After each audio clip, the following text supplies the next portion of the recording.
The Florida State Seminoles are not firing head football coach Mike Norvell, and here's why.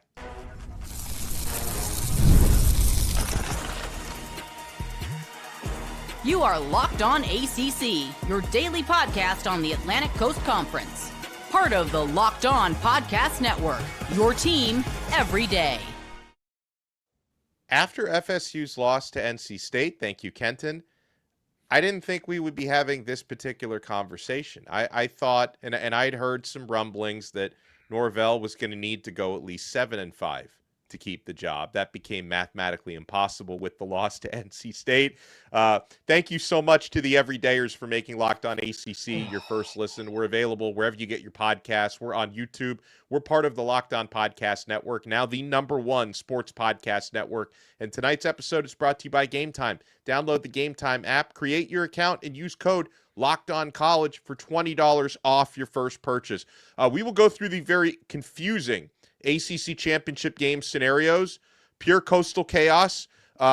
Cal has fired Justin Wilcox. So an ACC head coach did get fired this weekend, just not the one you thought. So I'm Alex Donno from Locked On Canes. Kenton Gibbs from Locked On Wolfpack is here. And we had to bring on Brian Smith from Locked On Seminoles. All right, so Brian, Florida State releases the statement today that Mike Norvell is going to be their head coach next season. All this talk about the additional resources they're going to throw at football. Let's start here on were you expecting this? And tell me why they're sticking with Mike Norvell. Well, first off, they said they were going to conclude their entire review at the end of the season. Last I checked, they still have a game. Yeah. So just keep that in mind for a second. Like, okay, why would they do that? It's all the teams, including the whole Kiffin drama and all that. They don't like where they sit, is my guess, because they don't want to spend any money. I know Kenton's already. I'm just setting Kenton up here for just in a second. Just trust me. I got more for you. I'm following you. I feel you knocking, nephew. I'm gonna let you in. What's going on? I got something for you here in a second that really, as a former player, will upset you. But the biggest thing here is not that they did it. When they made the statement, the Board of Trustees chair and all that, they did it the proper way. They said they had basically a responsibility as the stewards of the financial aspect of Florida. Basically, we can't fire him because we don't want to spend any money. I mean, it's your job as an institution to get the boosters to back it. You failed at your job. And that's the mild part. Here's the juicy part. And for the love of mankind, I hope the following is wrong. Because if it's right, Donno, that text I sent you earlier, I'm not kidding about it. I will need financial support from psychiatry and everything else if the following is correct. I have been told that it's a 2-year deal moving forward, not a one, by somebody that I trust. Now, that's just one person, and I don't know who, but somebody that's in the NIL and in the representation, all that stuff, 2 years. It's not just like it's one. They need even for 2 more. I really hope that is inaccurate. And of course, things can change because one booster can decide to pony up. But as of now, that's what I was. And I'm like, you can't be serious. He goes, no, I'm serious. And I'm like, they cannot withstand 2 more years of this, whatever this is.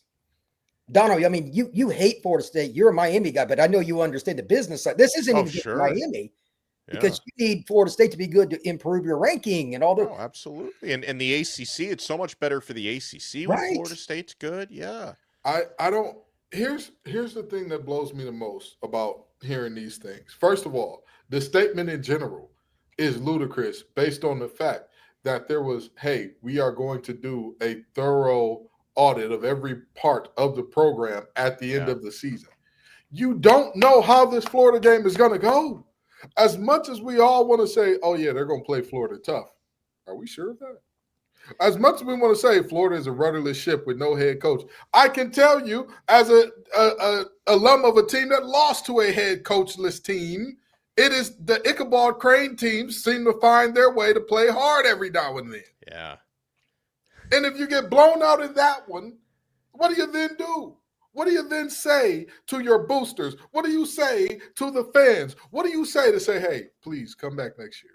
We will have a better product on the field. It's not even like you have to leave the state of Florida to see what happens when you say this coach is ineffective, but we'll give him more resources and he'll be effective with more. You don't have to leave the state of Florida. Just go north.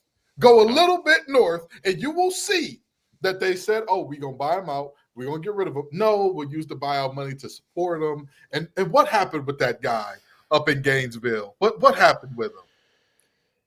He's calling up David Locke, talking about, y'all still got an opening for coaches? Y'all still got Don't worry about it, Billy. If you need a job, we got you. We got you on Locked On. You know, you're going to have to show some love to the ACC, but we got you, Billy. This is ridiculous. People say the best job in America is to be a fired head coach. I disagree. The best job in America is to be Florida State's head coach right now. Florida State's head coach. Because the product on the field, and for those of you who don't know this, obviously, Donno introduces me as former NC State defensive tackle every episode, but I'm a Wolfpack guy. And the current structure of the ACC, 6 of the last 7 between NC State and Florida State, NC State has won. This is not peak NC State, with all due respect to Coach Doran. Mario Williams ain't walking through that door. That's not happening. We're not seeing Phillip Rivers walk through that door. That's not happening. Torrey Holt ain't walking through that door. And yet, we are seeing a situation where Florida State is saying, you know what? Because of the financials, we're okay with subjecting ourselves to being below an NC State team that, if you ask the fan base, this is back-to-back disappointments. Mm-hmm. This is back-to-back. What the hell are we doing with Dave? And you're below that. And y'all are like, oh, well, the money, we just can't do it. Whew, boy, this is – if I was a alum, a fan, a booster for the Noles, I would be calling saying, listen, I got 20 on it. I got 100 on it. I got something on it. If you get rid of that coach, the minute you get rid of that coach, we'll pay up. Yeah, but then the problem is, it's like, and I know that people just kind of assume that booster money is just endless and that it's not real money. It's like monopoly money, but it's like, didn't they pay? I don't know how much exactly the stadium renovations were, but aren't we talking 200 million? Yeah, I was going to say it was in the hundreds of millions. Right. To buy out Norvell and his staff is north of 60 million. To bring in a new staff is, you don't have to pay it all at once, but you're talking tens of millions. So, like, Brian, isn't the real problem here, and I said this on my X account earlier today, that everyone can point to the mistake of not firing him right now, but the real mistake happened 2 years ago. The real mistake was when super agent Jimmy Sexton was able to link all of his clients to that vacant Alabama job, including Mike Norvell, and he was able to finesse Florida State into that extension. Like, that extension 2 years ago is the reason why they're trapped. Not only that, they were going to get Kiffin. Oh, I don't know if you two know about that. It was going to be Kiffin. I didn't know that. I assumed he's always been a Gator, is what I hear from the Gator people. Well, wait, Kiffin was going to go where now? FSU. Here's the thing. As much as terrible as Norvell has been these past couple of years, I do have to give him his respect. At the time, hindsight, it looked like a good idea. It was a great idea at the time, because 2 years ago, if I do remember correctly, coming off an undefeated season before you trotted out your JV squad against Georgia, and then you got took out to the woodshed, but coming off an undefeated season, I get giving him the extension. My only question is, at what point do you calculate the long-term loss against the short-term loss? Because what are you losing in the long term? Donno, these coaches aren't going to get cheaper. They're getting more and more expensive by the year. It's a good point. Quick question, everybody. How many playoff football games has Lane Kiffin ever won? 0. And how many millions have all 3 teams offered him? 15 plus per season, we're hearing. Yeah, 15 plus per season. These coaches aren't getting cheaper. No. He's going to look great in LSU's uniforms. It's gonna be more expensive a couple years from now, because all of a sudden Elliott's gonna say, "Well, I think I'm due to be read up for a little bit. I think I deserve a little respect around here." I think Rhett Lashley just got read up. All these guys are gonna start getting read up that are worth anything. If you're worth a drop, They're going to re-up you something crazy. And then you're going to say, well, we're 2 years behind the 8 ball. Instead of $60 million, we got to pay him $40 million. But now instead of having to pay a coach 8 to 10, we got to pay him 12 to come on in here. And we got to guarantee a certain amount of support for the roster. I just think ultimately Florida State is in a lose-lose situation. I get it. There is no right answer out of this. There is no easy answer out of this. No. This is just one of the most unfortunate situations that I've ever seen in college football because, again, the extension was signed to an ACC champion. So I get it. I get it. It's not like you signed him and he won 5 games and you were like, all right, we got to rock with you. Cool. But the way that this team has cratered overnight, you cannot sustain this. You can't sustain this. Well, I got a couple follow-up questions for Brian when we come back because, he also, of course, hosts the Portal pod, so he's very familiar with what could happen in the transfer portal, what could happen in recruiting for Florida State. You want to keep it locked right here. We're only getting started on this brand new episode of Locked On ACC. Guys, the holiday season is here, and that means it's time to get your home ready. Whether you need more seating for guests, cozy new linens, or fun serveware for holiday hosting, Wayfair's Black Friday sale is here to help you make your space shine. And the best part, you don't have to wait. Wayfair's Black Friday deals are happening all month long with up to 70% off everything from sofas to spatulas. We recently upgraded our living room at home thanks to Wayfair. It's completely transformed. Folks, if you've ever hosted family for the holidays, you know how much difference a few new touches can make. Wayfair makes that easy. Do not miss out on early Black Friday deals. Head to wayfair.com now to shop Wayfair's Black Friday sale for up to 70% off. That's WAYFAIR.com, and the sale ends December 7th. Thank you for making Locked On ACC your first listen here on this Sunday night. It's like an emergency episode. There's so much happening, including Justin Wilcox getting fired by Cal. But I think the big news is who wasn't fired, because Florida State sends out the endorsement of Mike Norvell today. So, Brian, you mentioned you'd heard from an NIL circle that it might be 2 more years guaranteed of Norvell. So, all right. He's not exactly a guy that inspires, big-time boosters and NIL donations right now. So what do you think happens in the transfer portal, Brian? I mean, is this situation going to inspire, big-time players to come to Florida State? Is it going to inspire the big-time players they already have from not leaving? I mean, how is this going to play out? I've been thinking about that same question myself for a while. And today, of course, the news comes out that he's returning. And I'm a little bit flummoxed because if you're a good player that can come in and ball, like Deuce is going to leave. I think everybody knows that's an NFL player. You're going to need somebody to replace him. Yeah. And on the other side, do you think Mekhi Danzy's going to get any phone calls? I bet you there's a guy that you're fond of, Donno, that somebody from his staff might call. I'm just going to throw that out there. Just and along with the rest of the free world. So not only are you going to have to spend to keep your own roster, which everybody does, they're not going to like the scenario necessarily. That's going to get expensive. And to get guys to come in, do you think they're going to have to pay a premium? Oh, yeah. You got to pay a lame duck coach tax now. You have to pay extra. To be honest, that's a really good way of putting it. Let's place Kenton in this. D tackles are always a premium. They're losing Big Darryl. There is no other Big Darryl in college football. There ain't nobody else like him. I'd be surprised if every team in America wasn't calling about Mr. Desir. I'd be surprised if every team in America wasn't saying, hey, y'all got 2 of them over there. And listen, Nelly said, give me 2 per. Well, I need 2 per. I need me them Desir brothers, because both of them bad dudes, but Mandrill in particular, I can't imagine there's a single program in America that won't at least kick the tires. You want to talk about tampering? I'm tampering for NC State right now. Mandrill, we got Amadeo's and we got Cookout in Raleigh. I'm just saying. I'm putting my bid in. If you want to be at a place that ain't losing in the Carter no more, I'm just saying. We 5-1, baby. Soon to be 6-1 after Chapel Bill come through. I'm just saying. I know you're tired of losing at home. But in all seriousness, you're right. You're right, Brian. So let me ask you this. From a Florida State perspective, we talk about the portal and what this does for that. The only potential silver lining I could see, maybe high school recruiting.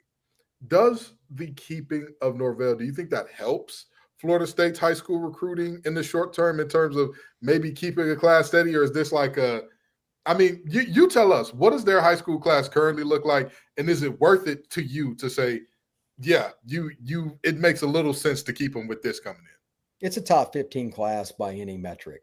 Mm-hmm. They got speed too. I mean, this is a traditional Florida State class in that sense. It's not quite as high end as I'd like it to be in the trenches, but a lot of big bodies with potential. But like you can't be mad at the class, especially considering what they're coming off. Like coming off 2 wins, I am shocked. Yeah. Mm-hmm. So that's good. But how many of these guys are going to stick with them? And again, everything comes out of the same kitty. Okay. Before you go in the portal, you got to secure the class, which is signed on the 3rd of December. That's the Wednesday after you play the Gators. So we're about 10 days out. Yeah. They're getting a short window. Okay, Mike's here. And I think part of the reason they announced it now is to give more time for recruiting. They can talk to kids this week, which, okay, you can sell me on that. Yeah. But they ain't going to be adding nobody. Right. You know what I mean? Like that's dominant in my opinion. If you want to surprise me, I'll be the first one to do a pod and talk that I missed. I'll be right here. But they need to add some more pieces. Do I think they're getting them? But as much heat as they're getting, I mean, can you imagine the negative recruiting that Miami is doing against Florida State right now? Yeah, Donno is loving it right now. He's having the script writes itself. I mean, it's 100%. And then if Florida doesn't get Lane, oh my God, they're not, from what I'm hearing. That's another story. Oh well, I wanted to ask you about that. What are you hearing about Lane Kiffin? LSU. So that's what I've heard. Now that we're talking about Kiffin. Yeah. Let's keep that in mind. We're talking about Kiffin. Yeah. So whenever Jimmy Sexton and his guys get involved, normally it's the school getting all the smoke and all the traction that you think it is, but then it's like a Stephen King book. Boom, the hook comes and gets you. That's right when it's time. So I mean, it's like just watching that from afar, because I don't have a vested interest in any of those schools. Like it's the love triangle between Ole Miss, can they keep him, LSU or Florida? But it's like there's going to be two hearts that get very, very badly broken in this situation, because I know enough Florida people to know that for like 2 years they've thought eventually Lane Kiffin's going to be their coach, right? I mean, if I'm an Ole Miss fan, my God, I sympathize. Like you're about to go to the college football playoff, and then he's potentially going to walk out on you before a playoff run even begins. And I almost feel bad that if he does go to LSU, I don't feel like they really deserve him with the way they've managed their staff in recent years. But man, it's crazy. Remember, LSU and Ole Miss play every year. Yeah, now, right. They play in Baton Rouge next year, but 2 years from now, if this comes to fruition, the security detail that will be necessary, and I'm not trying to be funny, will be real. No, for sure. Yeah. Well, listen, the crazy part, Brian, remember last time you were here, you were talking about the security detail for Alfred and Company. Oh, yeah. That's real. Like, I'm not saying this is positive, but everybody, the BOT, the athletic director, the president, not trying to be funny. This is at any school. Your wife goes to the grocery store, your kids go to school. Like, it's not right, but it's going to happen. There are going to be awful stories come out from this. There will be a security company in Tallahassee that is happy to collect, because I am shocked by this. I am shocked and feeling disappointed in this. And again, I have no rooting interest in Florida State. I have no vested interest in. I'm one of the guys that I vehemently oppose it's better for such and so when this brand is good or when that brand is good. I don't give a damn about no brand. If you don't want to sit down and watch ball, you don't want to sit down and watch ball. But objectively, if you are looking at what Florida State has been historically, conference aside, everything else aside, just your program, how do you do this with Norvell again?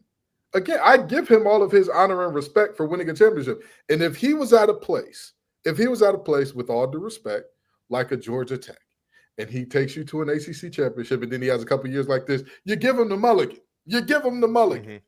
Because that's Georgia Tech. If he's at Virginia, you give him the mulligan.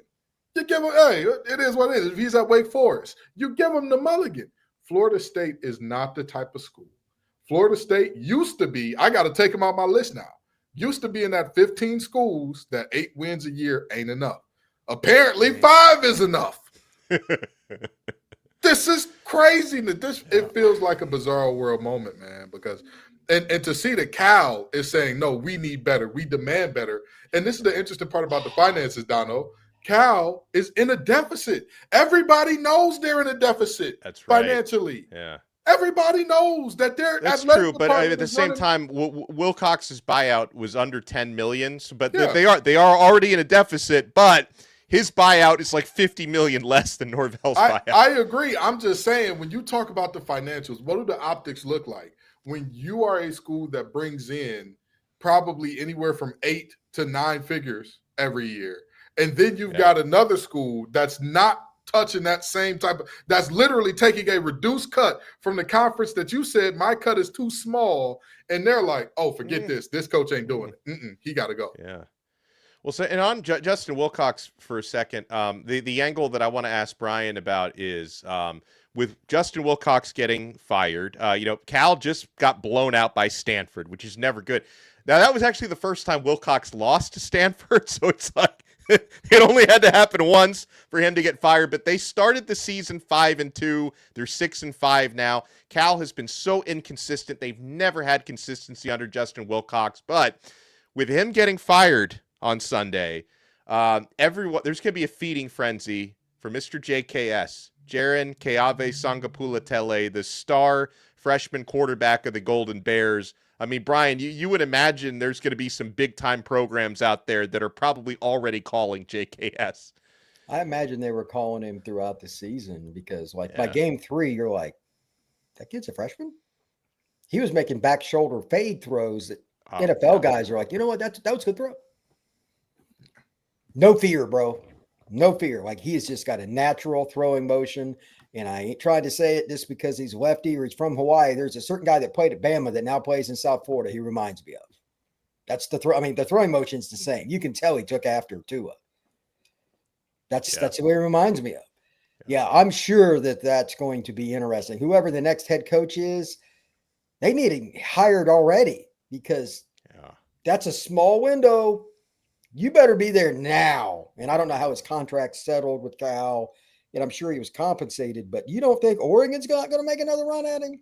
You don't think that USC, you don't think that Texas or Texas Tech? Mm-hmm. Oh, there's one in particular, money. Oh, please, they jump all over that. So, I can only imagine how many different opportunities that kid will have. And one of the reasons that I like college football is we have stories like this. Yeah. We've always had guys like him. You're like, when Cal would come on, but when he's playing, he prime time TV. That's what I'm saying. I'll watch Cal. Now, when they're on defense, I turn the channel a little bit. Yeah, same. But I'm gonna tell you, that squad got some dudes outside of JKS too. Hey, that's true. Desmond James, since I am already lobbied once, since I already tempered once for NC State. Come on home. You from Clayton, brother. Come on home. Come on back to North Carolina. You're from the Triangle. Kendrick Raphael, get on. Get on back here. Hollywood going to the NFL. Come on. No, but in all seriousness, Brian, when you do look at that Cal team and you talk about, that small window that they got to kind of get a coach and try to secure things, what do you think the impact is going to be on that team? Because I do see some bright spots that are particularly offensive, including JKS. Do you think that that's a team? Is there a way with Ron Rivera holding through instead he has the GM that they could potentially retain some of those guys? Or are you like, hey, the cupboards for whoever's coming next going to be barren. You just got to accept it. I think they got to make a financial decision internally. Again, same coffer, coach, player retention, recruiting, portal. What are we trying to get? I don't have any idea, who's on their board. Maybe they try to go get the offense coordinator from Oregon, Will Stein. I heard that was the one name that I did see. That makes that would be perfect. But he's still probably not going to be cheap because I could see Penn State might call him. Penn State's coaching search hasn't went exactly as planned. Ooh. So there's a lot of different things there. And then on top of it, just like with Florida State, if they would have fired Norvell, got to get the assistant staff too. So there's a lot of things with it. But JKS leaves. Is anybody staying? That's the thing. You may be zero leverage. So Rivera may have to figure that one out real quick, or else that's going sideways. And Will Stein's like, thanks, but no thanks. You know what I mean? Like, just stay at. There's no reason to go 4-8 2 years in a row and get fired. You got to have a quarterback and an offense. You know what I mean? So they got to pay that dude up front, or they're not even going to get the coaches to take interest. Yeah. Nobody wants that Cal job with their talent level unless they got JKS in the fold. That's my opinion. All right. Well, coming up next, I have, and I'm just going to warn you, you might be more confused after you hear this, but I have in front of me the ACC championship game scenarios for, the 5 teams that are still in the mix. So this is what has to happen this coming weekend for 2 of these teams to get to Charlotte. You want to keep it locked right here. We're not done yet on this brand new episode of Locked On ACC. Guys, the only ticket app that we use is Game Time. College football is the absolute best. And we have rivalry week coming up. The tailgates, the rivalries, the energy. There's just nothing like it. But let's be real. Actually getting tickets can feel like more of a battle than the game itself, with endless queues, hidden fees, prices jumping at checkout. That's why I use Game Time, the app that gives the advantage back to the fans. It's the easiest way to score last-minute tickets at the best prices with no surprise fees. What you see is what you pay. Folks, I love the zone deals on Game Time. You pick the section, Game Time picks the seats, and you save big. You can get a panoramic view in the app from your seat before you buy, so take the guesswork out of buying college football tickets with Game Time. Download the Game Time app, create your account, and use code LOCKEDONCollege for $20 off your first purchase. Terms apply. Again, that's promo code LOCKEDONCollege for $20 off. Swipe, tap, ticket, go! Download the Game Time app today. Thank you so much for making Locked On ACC your first listen.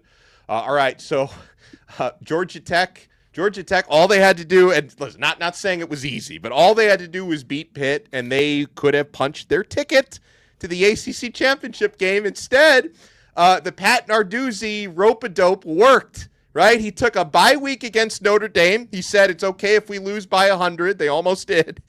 And they come out and they send a gut punch to Georgia Tech and get a huge victory. So Georgia Tech went from controlling their own destiny to now needing help this coming weekend. All right, so in fact, I think I could share this on the screen. And also, I'm assuming that this person is correct on their ACC championship game scenarios. Cole Kubelik. So you need a brain freeze. Here you go, folks. Look at this. All right, so let me start with the teams that are most likely that control their own destiny are Virginia and SMU. So Virginia, they play Virginia Tech this weekend, by the way. Virginia Tech, I think, has beaten them 8 of the last 9 meetings. But so Virginia is clearly a better team, but that rivalry wonky things can happen there, okay? So Virginia is in if they win this weekend, or if SMU loses plus Pitt loses plus they clinch a tiebreaker over Georgia Tech, Miami, SMU, and Pitt. But bottom line for Virginia, win and they're in. But they could still get even if they don't win. SMU, they're in if they win this weekend against Cal, who no longer has a coach. So SMU can win, or Pitt loses and they have to clinch a multi-team tiebreaker. Then you have Pittsburgh, who, obviously they're in a much better spot after beating Georgia Tech. If they win and UVA loses, they're in. Or if they win and SMU loses, Pitt is in. Then you have Duke. It's crazy how Duke is still in this thing, despite how bad they've been at times this year. Duke is in if they win plus 2 of the following 3 lose. Duke needs to win plus 2 of Pittsburgh, SMU, and Virginia need to lose.